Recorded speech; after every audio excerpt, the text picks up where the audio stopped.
Today's episode is sponsored by American Art Collector magazine, the definitive publication for contemporary representational art. In each issue are previews of upcoming gallery shows, as well as spotlights on art fairs, juried exhibitions, and important destinations around the country. Published monthly, the magazine keeps you connected to the freshest work available from today's leading artists. Subscribe today and save $10 using promo code SAVE10 at AmericanArtCollector.com. Thank you and enjoy today's show.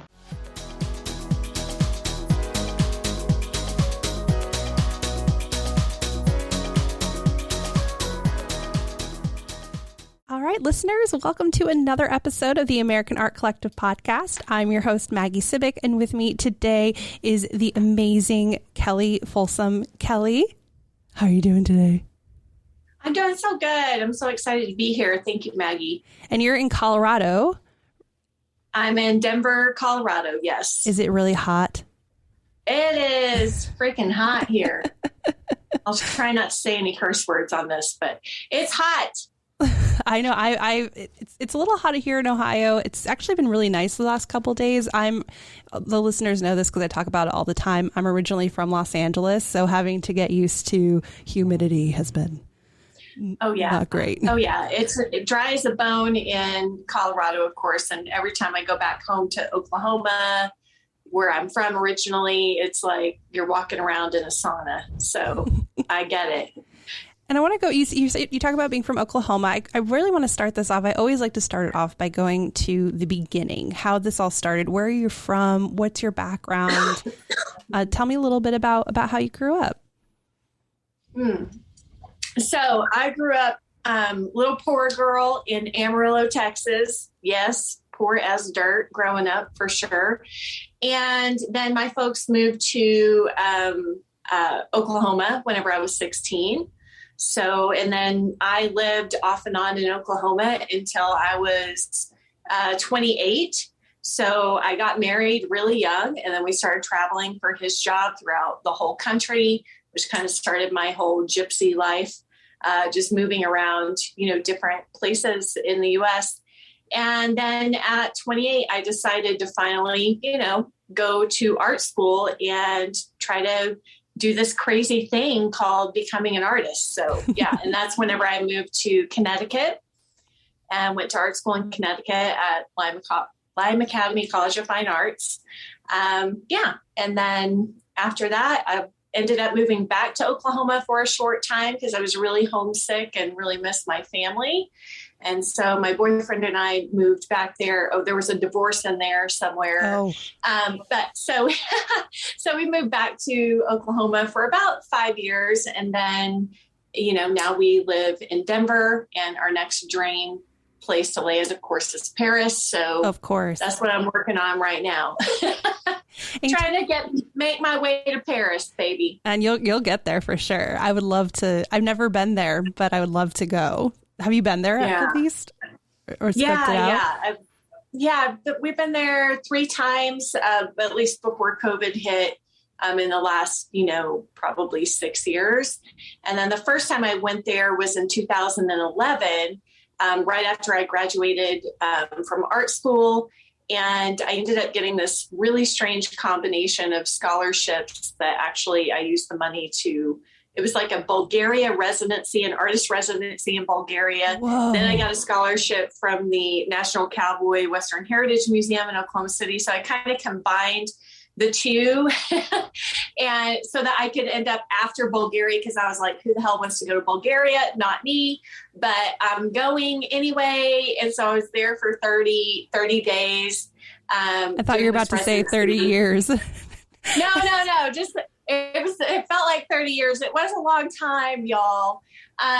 It was really a crazy and interesting place. I learned a lot from being there for 30 days.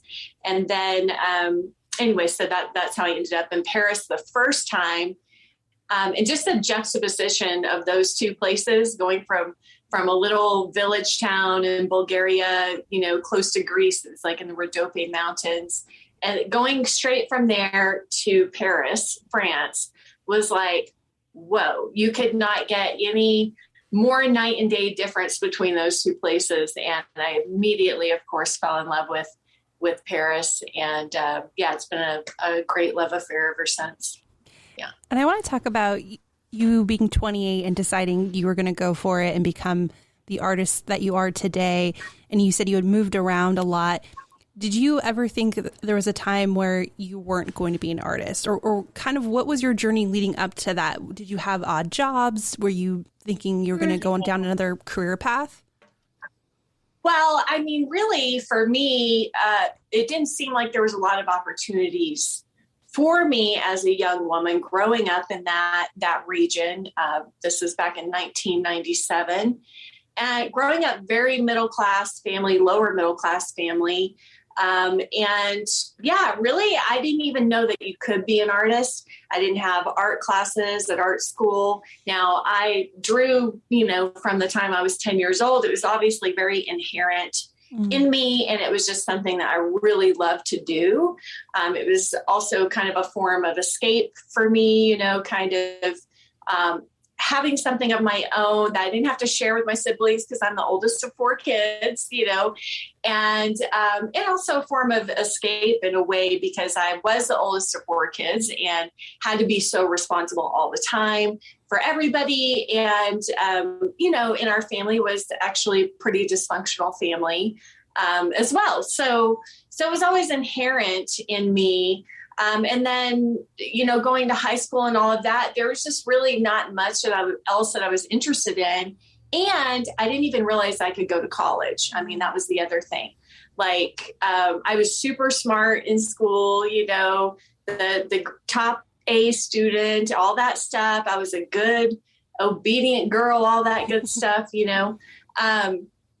and then, so really the only opportunities I saw for me was to get married, have like a working class job, have babies, which I did not want to do, So yeah, it was a bit of a journey for me to finally come to this place as an adult and say, there's got to be more than this, and I'm not happy and I'm unfulfilled. And I got to do something else, because I was actually really kind of in a depressed place in my mid-20s, if you can imagine. But when you feel like, your whole life has already been planned for you, this is the model that you see all around you as a young woman. And like, this is what everybody's doing. And you just don't know any different. You don't know what's possible, Absolutely. So I actually was about to buy somebody else's business in Oklahoma. And I did go, luckily, and have a conversation with my mom. And my mom asked me the one magic question, which really turned everything around for me. And she said, because we were running through the numbers of buying this business, and I really did not want to do this, but I didn't know what else to do with myself. And I wanted to be of some kind of value, some kind of service, have some sort of fulfillment instead of just working working a job. Like I had waited tables. I worked at department stores, crappy, minimum wage, the jobs that you could get without an education, And I thought, I'm better than this. Like, I know I can do more than this. And I know I'm more capable than this. And so luckily she asked me a magic question, which was, if you could do anything in the world, Kelly, nothing holding you back, nothing stopping you, what is that thing? And I just immediately, because I hadn't drawn or made art since I was 16 years old, I just gave up on it, and I just immediately started bawling, crying, and said I would be an artist. And I didn't even know what an artist was. It's like, how do you do that? So that was my answer, just through the tears. And she said, well, go do that, And I said, but I don't know how. She said, well, figure it out. You can figure it out, go do it. And that was the start. I was 26 whenever she and I, hopefully I don't get choked up talking about it. It's okay. I completely understand. It's emotional because it really goes back to who you are today. You have to make that decision, and not everybody can do that, or not everybody knows that they can do that. So it's a really important story that you're sharing. Yeah. And I work with women. I work with so many women now who are getting to their art in a much later stage than even that, but even at the time I thought it's too late. Oh, I know how you feel. Yeah. I was like, it's too late. Like I'm too late. Like you're supposed to go at 18 or you're supposed to make all these decisions earlier. And it's just a lie. It's just not true. And so I have such empathy for the women artists that I work with now because, they're in their 50s or their 60s. Some of them even went to art school, whenever they were younger, but they didn't learn anything, because it was all like, they didn't learn how to make the art that they really wanted to make, which was representational art. So, and it's just amazing. It's amazing to see these women now who are like in their 50s, 60s, even 70s. We had a support call the other day I run the online art life school program.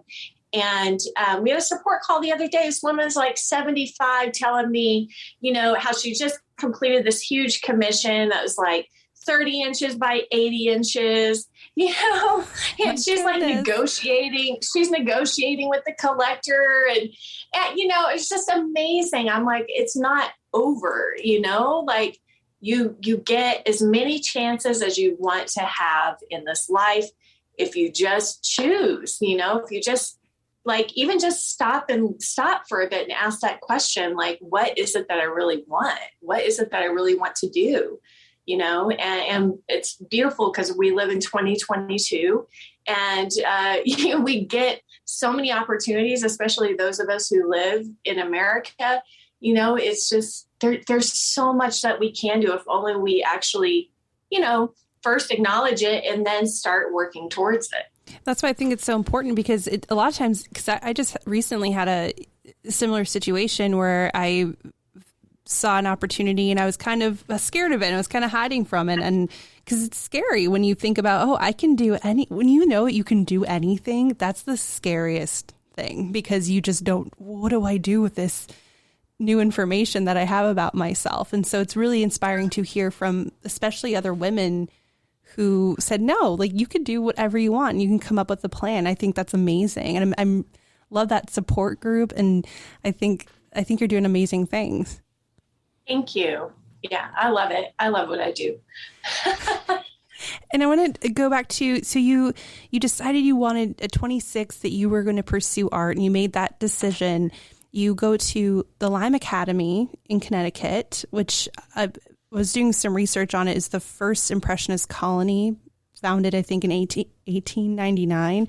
What drew you to that academy? At the time, I thought that what I wanted to do was representational figurative art.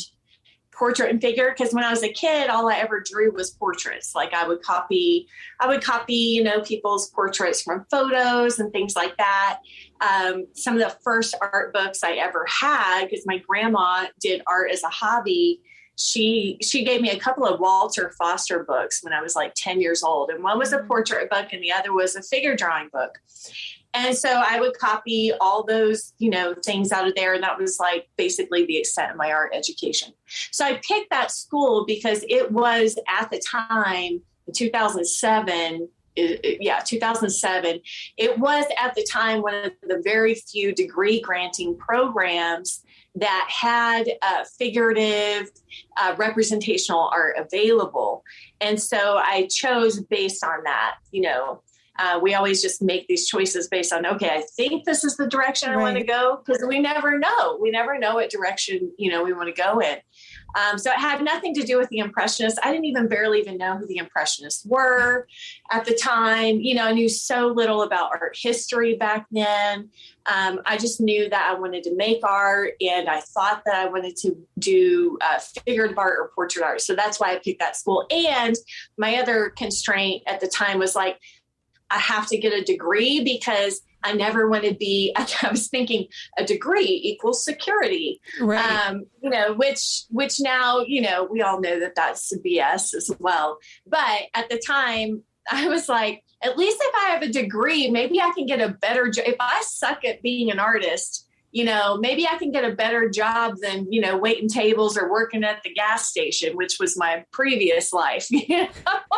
So like, I got to get a degree because I'm not going back to that, So that's how I picked. It's not a romantic answer. It doesn't have to be a romantic answer. I mean, it's a very honest answer. You know? Yes, that is one thing you will get from me is honest. And so when I was researching you and looking at your art, which is beautiful, by the way, I get a very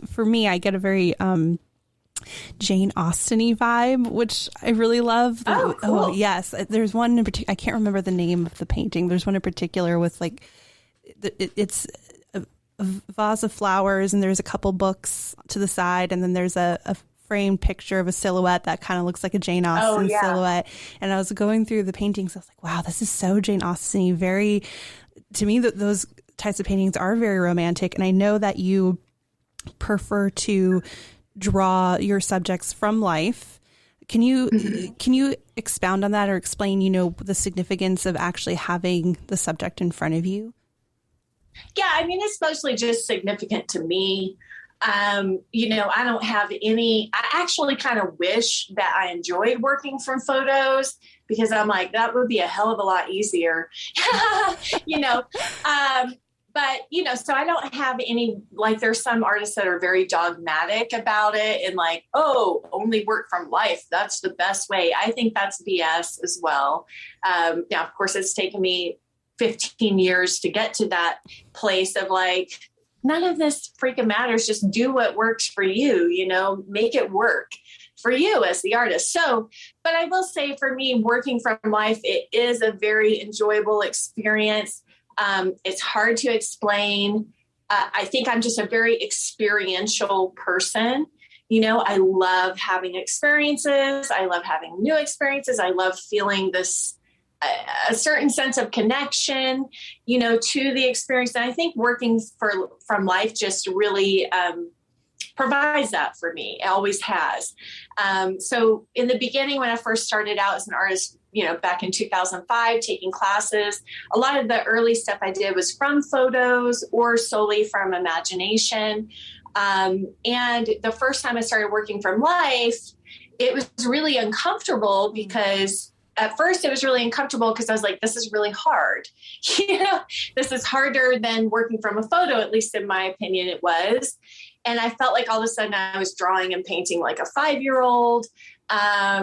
And that piece was uncomfortable, but I did enjoy that live process, right. And my eye, just as human beings, like we perceive things, like our perception can change second to second, and our eye can pick up on things that a camera can't, so to this day, I love working from life.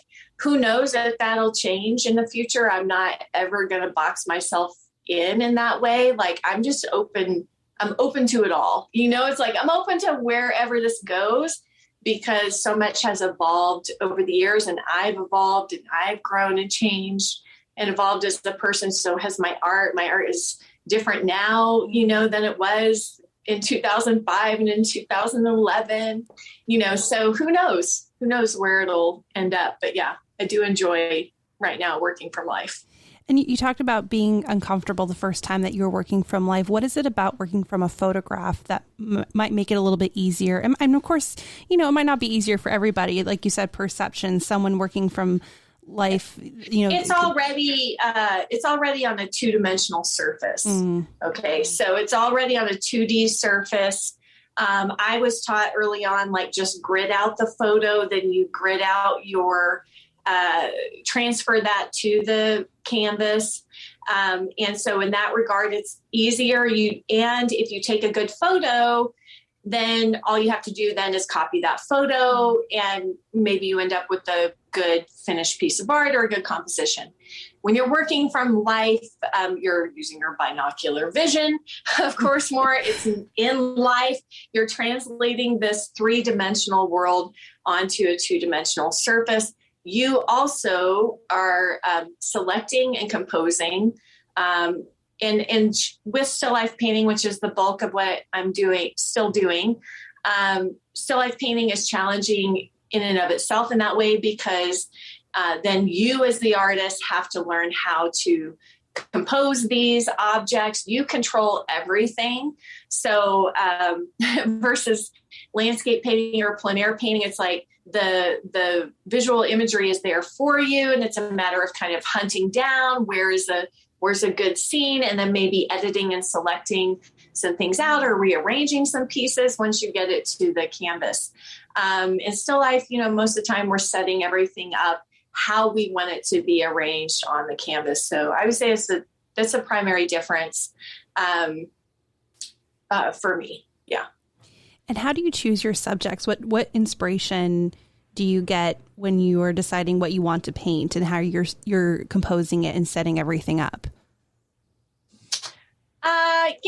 I just pick things that interest me, things that I find beautiful, I'm very feminine. I'm very in touch with the feminine. I love the feminine aspect in this world.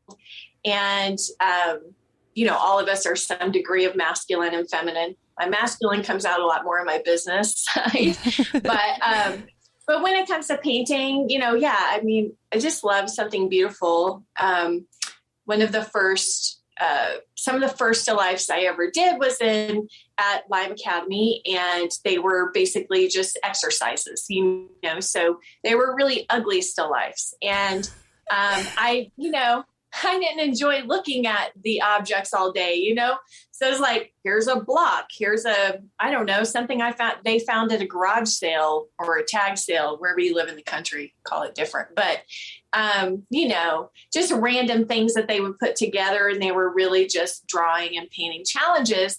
Well, I really liked painting still life, but I wanted to do still lifes that I could enjoy sitting and looking at for an hour or 2 hours or all day, so. And I know that you, go for it. Yeah. I was just going to say it could be flowers. I've been kind of into flowers the last couple of years. But yeah, it could be a beautiful sunset, beautiful sunrise. I think every artist kind of has their own thing, like what turns you on, what you're drawn to, what interests you. I've never had an interest in the ugly. I know right. There's a whole, group of artists out there that are fascinated by the dark and the ugly and the grimy and I definitely experienced that in art school. And I actually got made fun of a lot in art school for painting flowers or painting pretty things, making pretty pictures, and I was like, well, I don't know. I can't do anything about it. Like, it's what you want to do. Yeah. I was like, I cannot sit here and look at, somebody's guts spilling out on the table and paint that for 8 hours. Like, first of all, I can't even look at it for 8 seconds without, my stomach turning. So, but, again, nothing right or wrong, good or bad about it. It's just, that doesn't interest me, Yeah. And everyone has their own thing that they like, their niche that they cling to, and it makes them happy. And yeah. I'm sure a painting of someone whose guts are being spilled out would make somebody happy, or they get something out of it just as much as looking at your paintings, and they bring joy and beauty. And I think that's important too. And a sense of, because your paintings are very lifelike. I know that I don't know if you only do this exclusively, but I know you work a lot with oils, and kind of take me through, like, why is oil so important to your work, and how do you make these paintings really look like they're photographs a lot of the time? Yeah. Well, it's interesting because every artist has to find the medium that really, flips your switch, baby. And for 2 years, I was working, before I went to Lyme Academy, I was working only in acrylics. So all the painting classes I was taking were offered in acrylics. So I bought acrylics, and then I was trying to paint in acrylics for 2 years. I was like, man, I suck at this painting thing. This stuff is hard. The paint would dry too fast. I had a really hard time mixing the color, and then I would get frustrated because I have a bit of a shorter attention span. So I would get frustrated, and I would get sick of working on the same piece and just fixing mistakes. I got sick. I was like, cannot stand just fixing and correcting mistakes all day long with this acrylic stuff. So I actually thought, whenever I went to Lyme Academy, that I might actually be a sculptor, and actually my major didn't end up being a drawing major, as a matter of fact, not a painting major. Wow. Mostly because I couldn't stand the painting instructors that they had there. And, they wanted me to paint guts and gore and ugly stuff. And I was like, so by doing a drawing major, I was able to kind of create a learning path that was more suitable to me there. So anyways, wait, what were we talking about? Oh, oils. So the first, can you see like my brain, that ADD? No, it's all good stuff. It's all good stuff. So I just kept banging my head up against the wall with this acrylic thing and thinking that, I'm just not a good painter. I'm just not going to be good at this. Then because I'm just, it's like, you don't know what you don't know. And I'm just so stubborn. I'm like just such a stubborn person. So I kept making it personal and making it about me, that maybe I just wasn't meant to be a painter because I couldn't master acrylics. Then I went to Lyme Academy, and the very first day we used oils, and it was like the clouds parted and the angels started singing. Just like, oh, this is it. You just had to give it a little time. I fell in love immediate. It was an immediate connection with that medium, with the oil paint. And it's so hard to explain. And I really think that probably 99% of artists have that sensation. Like when you find the medium that is your medium, it just feels right. It just feels good. I had an intuitive understanding about it right off the bat. It just felt so much easier.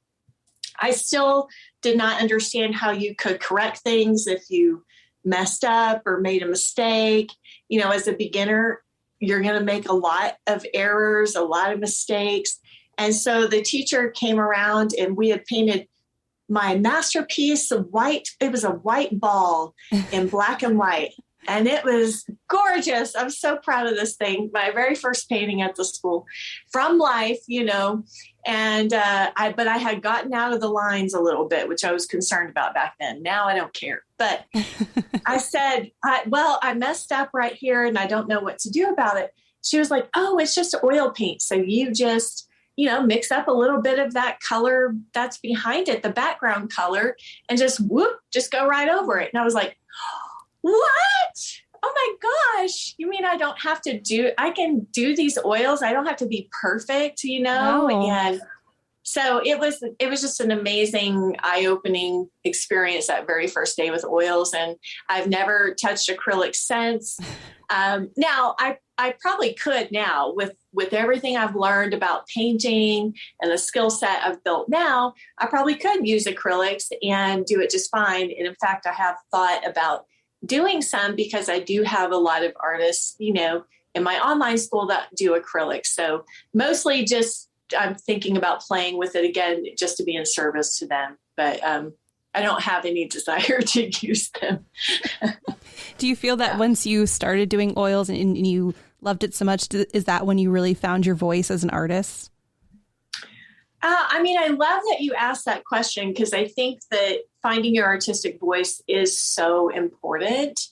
And in fact, I actually teach a guided program on it for artists, because it is so important. But at the same time, it's like it is. There's never really one particular moment where it's like, I found my voice. I found my voice. It is definitely an evolving process. I do think finding your medium is a key component in that, because it does, whatever you're using to create your art with, does impact the look of the art so much, and also your experience as the artist. So I do think finding your medium is a huge piece of the puzzle, to finding your artistic voice and then developing it further.